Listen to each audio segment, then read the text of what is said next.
Madame, Monsieur, bonsoir. Bienvenue dans le 20h de Tri TV. Mercredi 28 avril 2021, voici les titres. Système de facturation de l'ONEA, célébration de la fête nationale à 11 décembre 2021 dans la région du Plateau central et perspective d'un nouveau vaccin anti-paludéen. Voici les grandes lignes du Conseil des ministres de ce jour. Tous les détails dans un instant. Les Burkinabés ne savent plus à quel sens se vouer face aux multiples et répétitives coupures d'électricité. Impuissants face à leurs activités qui prennent un sérieux coup, ils interpellent la nationale de l'électricité. Et puis, épidémie de Covid-19, l'Inde dans le chaos total. La barre des 200 000 morts est désormais atteinte. L'OMS est davantage inquiète face à la propagation du fulgurant variant indien. Le traditionnel Conseil des ministres de ce 28 avril 2021 a statué sur un nouveau système de facturation au niveau de l'ONEA ainsi que sur la célébration du 11 décembre 2021 à Zignaré. C'est dans la région du Plateau central. Aussi a-t-il été question de la phase d'expérimentation d'un vaccin contre le paludisme au Burkina Faso. Les détails dans cet élément de Fatimata Nikiema. L'Office national de l'eau et de l'assainissement ONEA abandonne l'actuel système de facturation de l'eau qui fait couler beaucoup d'encre et de salive. Le Conseil a marqué son accord pour la mise en place d'un nouveau système de facturation. Cette décision fait suite à la présentation d'un rapport relatif aux difficultés de l'ONEA par le ministre de l'eau et de l'assainissement. Selon le ministre, cette réforme permettra de relever les consommations réelles des populations. La nouvelle formule consistera à rester dans le bimenstruel. Mais si je garde le mois de janvier et de février, cette fois-ci, nous n'allons pas relever en janvier, mais nous allons nous mettre donc à la fin du deuxième mois pour relever le compteur, ce qui nous donne l'avantage d'avoir une consommation cumulée du consommateur des mois de janvier et de février. Donc, ce système sera basé sur une consommation réelle. Une consommation cumulée de 2 mois qui sera divisée en 2 tranches, chose qui permettra, selon le ministre, de remettre aux consommateurs 2 factures. Nous prenons la première moitié pour le mois de janvier, tout en maintenant la tranche sociale qui est de 8 mètres cubes pour le mois de janvier. Nous prenons la deuxième moitié au titre du mois de février avec une fois de plus la tranche sociale qui est de 8 mètres cubes et la facture du mois de janvier sera payée à une échéance comme mars. Celle qui sera retenue au titre du mois de février sera payée à une autre échéance comme le mois d'avril. Le Conseil des ministres du jour a également félicité les chercheurs burkinabés pour les résultats avancés d'un vaccin candidat contre le paludisme, un vaccin efficace à 77%. Chose qui permettra de passer à une 3e phase des tests. Qui est une phase beaucoup plus élargie qui va se passer non seulement au Burkina Faso ici, mais dans d'autres pays comme la Tanzanie essentiellement. Cette phase 3 va débuter donc en 2021 et donc nous espérons que d'ici au plus tard en tout cas 2 ans, nous soyons tous heureux en Afrique sur ce continent de convenir et de retenir que nous avons enfin un vaccin contre le paludisme. La question de la célébration du 11 décembre dans le Plateau central a également été abordée lors de ce Conseil des ministres. Selon le porte-parole du gouvernement, le timing est respecté. Toujours selon lui, le gouvernement espère être au rendez-vous en ce qui concerne le volet infrastructure, car le dépouillement des dossiers d'appel d'offres est en cours. Conseil des ministres, toujours, le ministre porte-parole du gouvernement est revenu sur le regain d'actes terroristes que le Burkina Faso a connu ces derniers jours avec l'attaque de Pama et celle perpétrée dans plusieurs villages du Sahel. Ousseini Tamboura, au nom du gouvernement, a présenté ses condoléances et appelé tous les Burkinabés à se mettre en ordre de bataille. Nous vous proposons de l'écouter, il est au micro de Fatimata Nikiema. Le fait d'être accompagné, d'être escorté, ne dispense pas l'escorte ou le village ou la zone. Des camps même ont été attaqués dans l'historique des attaques terroristes dans notre pays. Donc je pense qu'il faut mettre ça sous le régime de mon point de vue, commun de ce que nous vivons depuis 5 ans. Et c'est le moment de réengager notre peuple et la population, de redéployer la vigilance, de ne pas baisser la garde, de se remobiliser afin de mieux collaborer avec les FDS, de réengager aussi les FDS, de les encourager, parce que ce n'est pas une mission aussi simple. Et puis bien sûr de réengager aussi les partenaires du Burkina Faso sur ces défis de la sécurité. Et à l'occasion, nous avons présenté nos condoléances à toutes les familles qui ont perdu des personnes, qu'elles soient étrangères ou qu'elles soient burkinabées. Je pense que les procédures sont les mêmes. Pendant que le gouvernement va certainement s'adresser aux ambassades ou au gouvernement étranger, le ministère de la Défense va de façon très organisée aussi s'adresser aux Burkinabés qui ont perdu la vie, puisqu'il s'agit ici d'une vie pour une vie. On ne va pas faire une différence à ce niveau. Donc voilà ce que nous pouvions dire sur ces incidents tragiques et qui finalement portent à plus d'une vingtaine de morts dans la seule journée du 26 et du 27. Et nous déplorons naturellement ces incidents, mais comme je dis, c'est une occasion de se remettre au travail contre le terrorisme. Chacun au niveau où il se trouve, que ce soit les journalistes, que ce soit les populations, que ce soit les femmes, les enfants, tout le monde doit se mettre en ordre de bataille pour faire en sorte que nous puissions faire face à ce terrorisme. Et naturellement, je pense que c'est un appel que le gouvernement réitère. Le ministre de l'Éducation nationale, de l'alphabétisation et de la promotion des langues nationales, Stanislas Ouarou, a été reçu ce mardi 27 avril par le président du Haut Conseil du dialogue social, professeur Domba Jean-Marc Palme. Cette rencontre entre dans le cadre de l'organisation des Assises nationales de l'éducation. Reportage de Abdoulrahim Tapsouba, commenté par Nadine Zango. Le ministre de l'Éducation nationale a eu un entretien avec le président du Haut Conseil du dialogue social, professeur Domba Jean-Marc Palme. Il s'est agi pour le ministre Ouarou d'exposer au président de l'institution les aspects qui ont conduit à l'autorisation de la tenue des Assises nationales sur l'éducation par le président du Faso. Dans cette même veine, il a sollicité l'accompagnement du Haut Conseil du dialogue social. Aujourd'hui, nous sommes venus ici pour rencontrer le président du Haut Conseil du dialogue social ainsi que ses collaborateurs pour parler des assises nationales sur l'éducation nationale que nous souhaitons organiser. Et c'est ainsi que nous sommes venus rencontrer le président du Haut Conseil du dialogue social ainsi que les vice-présidents et conseillers pour présenter la démarche d'organisation de ces assises, recueillir leurs suggestions, leurs commentaires, leurs contributions pour améliorer le document de base que nous allons élaborer. Quant au président du Haut Conseil du dialogue social, il a laissé entendre que son institution est au service de tout le monde. Par conséquent, il rassure au ministre Ouarou que son département ne ménagera aucun effort pour la réussite des Assises nationales sur l'éducation. Nous prenons l'engagement de les accompagner, de leur donner nos points de vue et de les accompagner sous quelque forme que ce soit pour que, au sortir de ces assises, on ait une école qui soit performante et qui aide effectivement au développement du pays. Parce qu'on ne peut pas continuer tel que c'est aujourd'hui. Tout le monde le voit, tout le monde le sait. Il faut à un moment donné avoir le courage de s'arrêter, réfléchir et prendre nos directions. Les échanges entre les deux institutions ont également porté sur la gratuité de l'éducation, la violence dans les établissements, la consommation de la drogue, la relecture des curricula et surtout les réformes en cours dans l'éducation. La Direction générale de l'Office national d'identification a fait le point de ses activités avec les agents des centres de traitement intermédiaire des données à Bobo-Dioulasso ce mercredi 28 avril. Ensemble, responsables et agents ont revisité les procédures de travail avec l'ouverture des antennes régionales qui a entraîné un redécoupage du circuit de traitement et de distribution des données collectées. Le point avec Joseph Koudougou. Ils sont environ 70 agents à prendre part à cette rencontre annuelle des agents des centres de traitement intermédiaire des données CTID. Une rencontre qui se veut un cadre d'échange entre les agents des CTID et les cadres de l'Office national d'identification ONI. Ce sont ces agents techniciens qui sont dans les centres de collecte des provinces et qui sont chargés d'encadrer techniquement les agents collecteurs photographes qui sont autour de 400 personnes sur l'ensemble du territoire national.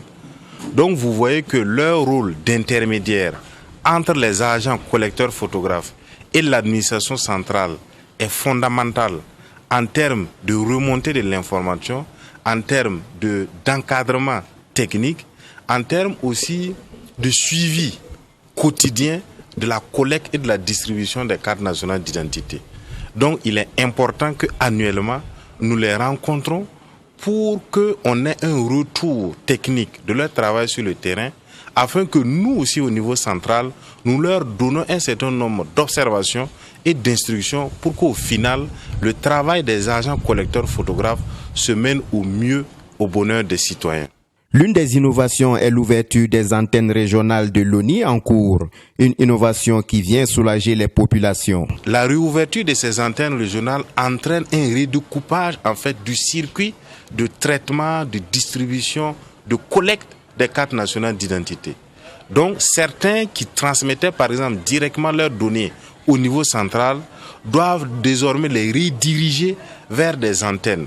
Il faut dire que notre organisation administrative ne suit pas totalement l'organisation administrative, j'allais dire de nature politique, parce que nous suivons un circuit spécial. Donc il est bon qu'on revoie ensemble si les circuits ainsi définis répondent effectivement aux besoins de célérité et de délivrance dans la collecte et la distribution des cartes d'identité. Dans une perspective d'anticipation, des opérations spéciales sont prévues pour observer les demandes et les besoins en CNIB en perspective des élections municipales de 2022. Le Conseil national de l'économie informelle du Burkina a tenu sa première conférence nationale ordinaire ce mardi 27 avril 2021 à la Chambre de commerce de Ouagadougou. Une rencontre qui a permis au bureau exécutif national du Conseil de dresser le bilan des actions menées en 2020. Sanata Siri. Les mesures gouvernementales de riposte à la pandémie du Covid-19 ont impacté la mise en œuvre des actions du Conseil national de l'économie informelle au cours de l'année 2020. Toute chose qui n'a pas permis à la structure de dresser un bilan annuel, selon ses premiers responsables. Cette rencontre statutaire se veut donc un cadre de concertation entre membres du bureau exécutif national en vue de donner les grandes orientations de la fêtière pour cette année en cours.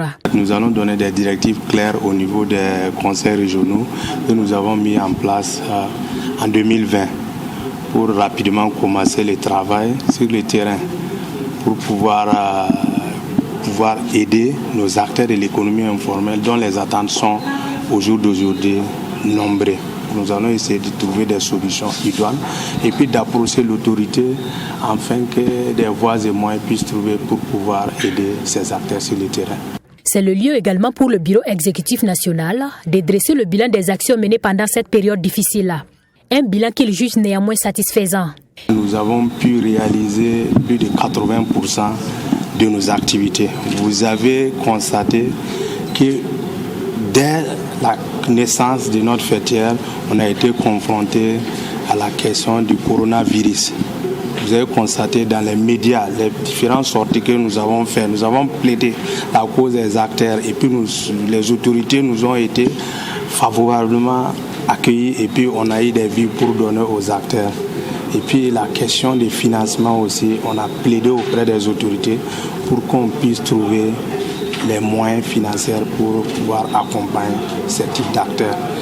Ils sont une quarantaine de participants issus des 13 régions du Burkina Faso à prendre part à cette rencontre statutaire. Le Conseil national de l'économie informelle regroupe en son sein 5 corps de métiers. Il s'agit entre autres du commerce, de l'artisanat et de l'agro-silvopastoral. L'électricité est un facteur indispensable au développement d'un pays, c'est connu. Malheureusement, cette énergie n'est pas toujours au rendez-vous au pays des hommes intègres, surtout en cette période de forte canicule. Plusieurs secteurs d'activité sont durement touchés par les coupures intempestives d'électricité, une privation qui forcément n'est pas sans conséquence. Ne sachant plus où donner de la tête pour la survie de leur activité, les Burkinabés interpellent la Sonabel, Chérif Ayanogo. Faisal Rabo est soudeur au quartier Ouaga Inter. Mamadi Wanga, lui, est gérant de poissonnerie à Kalgondé. Tous les deux ont besoin d'électricité pour mener à bien leurs tâches quotidiennes. Malheureusement, ces derniers temps, on assiste à des coupures intempestives de l'électricité, ce qui n'est pas sans conséquence sur leur travail. Les coupures d'électricité nous dérangent beaucoup. Tu peux donner rendez-vous à un client, pas fini, c'est la bagarre. Tu donnes un délai de 3 jours à un client et chaque jour il y a coupure. À la fin, tu deviens un menteur devant le client. Si la Sonabel peut réduire les coupures, s'ils peuvent couper au moins 2 fois dans la semaine, c'est mieux. Sinon, ça ne nous arrange pas.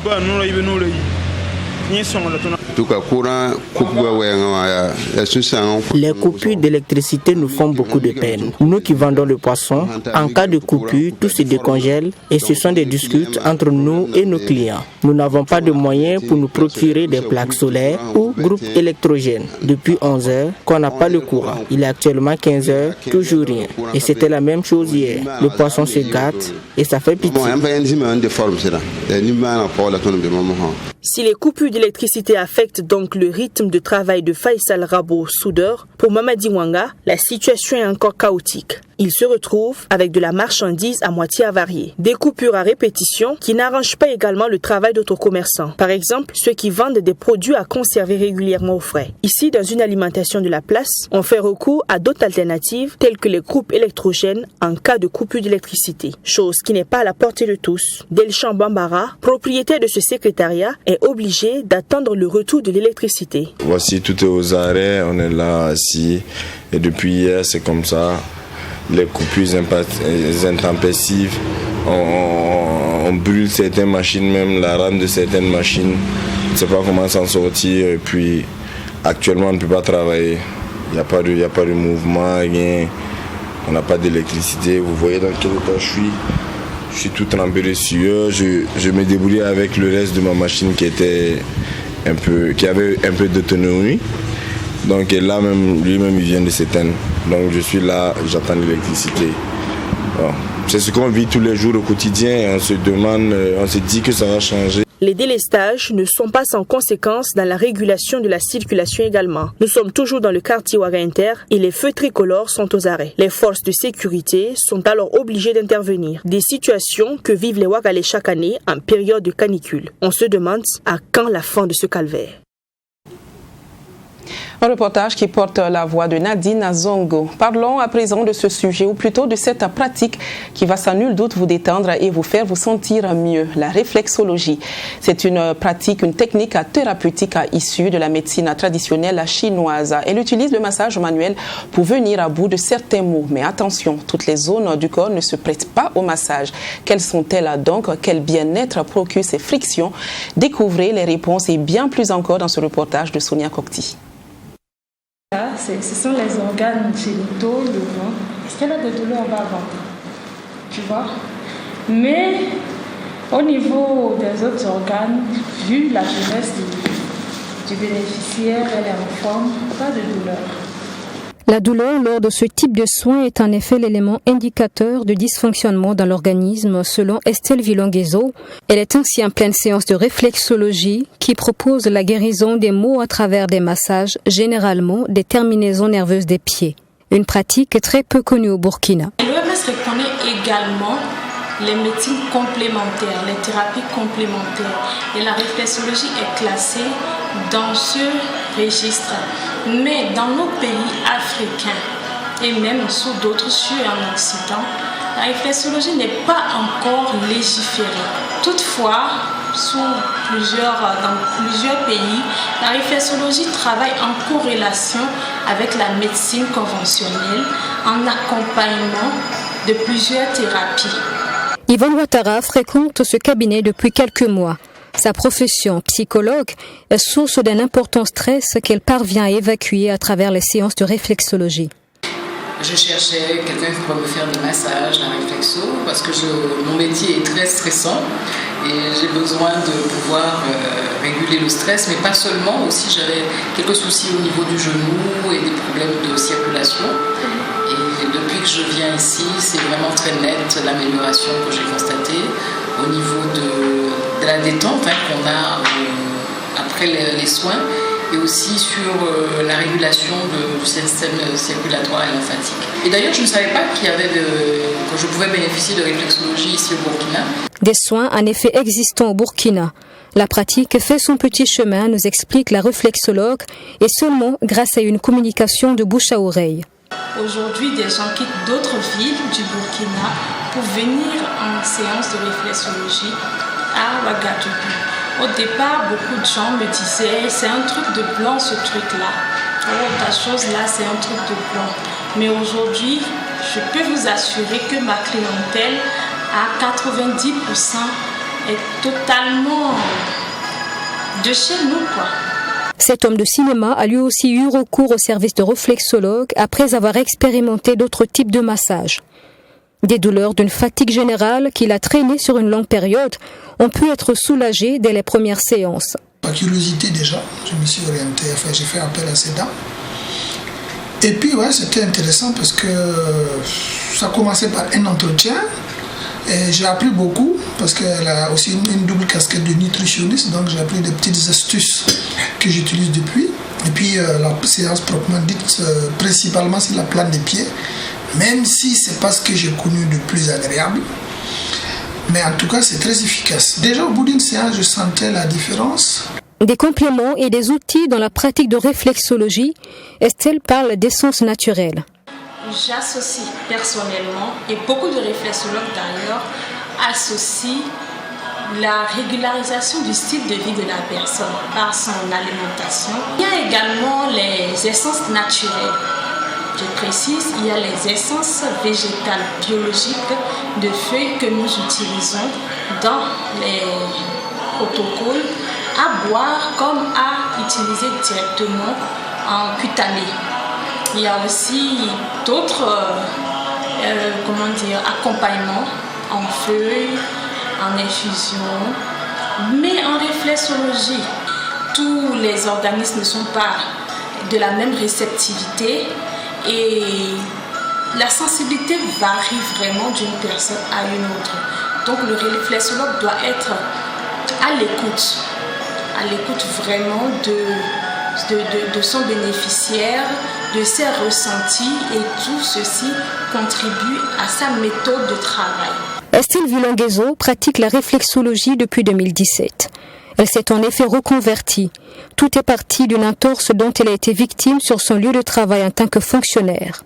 Soignée par la réflexologie, elle entame des études et obtient son diplôme et le titre de réflexologue. Et puis de ce sujet, nous en parlons depuis hier. Le 6e match entrant dans le cadre de la Coupe de la Confédération. Salitas a pris ses marques sur la pelouse du stade olympique de Radès. C'était dans la nuit d'hier et autant vous le dire, visiblement la température des 15 degrés n'a pas vraiment été un atout pour ces jeunes burkinabés. Mais le moral reste au beau fixe au sein du club. Assami Touré, notre envoyé spécial à Tunis, vous le confirme. C'est ce mercredi que Salitas joue son dernier match de campagne africaine pour cette saison. L'équipe a fait la reconnaissance de la pelouse au stade olympique de Radès ce mardi à l'heure du match, 21h temps universel et 22h heure locale. Une petite séance de décrassage afin de se réveiller les muscles. Ça nous satisfait d'autant plus qu'on est là vraiment tout fait vraiment pour terminer en beauté. Voilà, on a eu comme vous le savez, voilà tout ce qui s'est passé. Voilà, on espère demain vraiment terminer en beauté. Voilà, l'objectif en tout cas c'est ça. C'est pour ça qu'on a fait la mise en place ce soir. Essayer de vraiment faire le replacement à la perte du ballon, comment se déplacer, on a le ballon, comment attaquer. Voilà. Cette séance de décrassage a un double objectif. Pouvoir mieux négocier cette rencontre, mais aussi se mettre en jambe en vue des matchs de championnat national et de coupe à venir. Voilà, nous, comme on a déjà éliminé, mais c'est pas autant pour ça qu'on va négliger ce match. Voilà, c'est à nous maintenant de faire tout notre possible demain pour faire un bon résultat. Voilà, parce que ça va beaucoup nous motiver aussi pour les matchs à venir du championnat et de la Coupe nationale. On peut voir également le championnat. Si vous avez remarqué ce soir, même dans la mise en place, il y a beaucoup de titulaires qui étaient de l'autre côté. Voilà, on essaie, comme je disais tantôt, on essaie de gérer vraiment pour aller vraiment attaquer le championnat aussi en beauté. Et attaquer les championnats, voilà, mais de tout faire aussi pour vraiment terminer ici en beauté. On est là pour faire un résultat vraiment, pour vraiment nous donner du moral. Salitas, après avoir introduit une demande auprès de la CAF afin d'avoir une heure raisonnable pour cette rencontre, n'a pas eu gain de cause. Car cela ne tienne, les joueurs pensent pouvoir s'adapter. Vous étiez là, vous avez vu comment on a procédé. Voilà, il y a des jeunes qui auront leur chance demain. Voilà, on se parle depuis nous les anciens, on est là, on les conseille. Voilà, chacun a sa chance. Voilà, c'est pas parce que tu n'as pas joué les autres matchs. Ça, c'est un match qu'il faut prendre au sérieux. Voilà, chacun a sa chance. Déjà, le temps n'est pas facile pour nous. Voilà, parce qu'il fait un peu froid. Voilà, mais je pense que c'est un bon climat pour jouer au football. Voilà, donc je pense qu'il n'y aura pas de problème pour ça. Voilà, maintenant, c'est à nous maintenant de montrer notre football demain. Voilà, même si on sait que ça ne serait pas facile parce que c'est une équipe aussi qui joue à domicile. Voilà, elle aussi, elle est déjà éliminée, mais elle ne va pas négliger ce match. Elle va tout donner comme elle joue à domicile. Maintenant, nous aussi, on est venus aussi avec l'intention de faire un bon résultat et puis retourner à Ouaga. C'est donc dans quelques heures que cette rencontre contre l'Étoile sportive du Sahel se tiendra au stade olympique de Radès à huis clos. Voilà, dans quelques minutes, donc, ce sera l'heure du grand duel. Bon match et bonne chance à Salitas. Situation sanitaire davantage inquiétante en Inde. Le nombre de morts du coronavirus a dépassé ce mercredi les 200 000. Avec ces nouveaux chiffres, l'Inde devient le 4e pays le plus endeuillé derrière les États-Unis, le Brésil et le Mexique. L'aide internationale a commencé à affluer selon l'OMS. Au moins 17 pays connaissent des infections aux variants dits indiens. Le nombre de morts du coronavirus en Inde a dépassé les 200 000, avec plus de 3 000 décès signalés pour la première fois ces dernières 24 heures. La crise sanitaire est particulièrement grave à New Delhi où des personnes à bout de souffle meurent aux portes d'hôpitaux bondés qui manquent cruellement de lits, de médicaments et d'oxygène. L'aide internationale continue d'arriver, mais le nombre de contaminations bat tous les records. Près de 6 millions d'Indiens ont contracté le virus sur ce seul mois d'avril. Sur le plan de la vaccination, l'Inde a jusqu'à présent administré 150 millions de vaccins. Et à partir de samedi, le programme sera étendu à tous les adultes. Ce qui signifie que 600 millions de personnes supplémentaires pourront en bénéficier dans les semaines à venir. De nombreux États signalent toutefois que leurs stocks de vaccins sont insuffisants. Et les experts appellent le gouvernement indien à donner la priorité aux groupes vulnérables et aux zones du pays les plus touchées. L'explosion du nombre de cas en Inde est notamment imputée à un variant du virus et à des rassemblements politiques et religieux de grande ampleur. Fin de cette édition, je vous quitte sur cette image représentant l'entrée de la mine souterraine de Bagassi dans la province des Balais, région de la boucle du Mouhoun. Unique dans son genre au Burkina Faso, elle fait la fierté des autorités. Le site s'étend sur 22,89 km². Je vous assure qu'il est beaucoup plus impressionnant qu'il ne le laisse paraître sur cette photo. Je vous donne rendez-vous demain à la même heure, Dieu voulant, mais en attendant, je vous laisse en compagnie de Hyacinthe Sawadogo pour Sport 3 en Mauritanie. Bonsoir.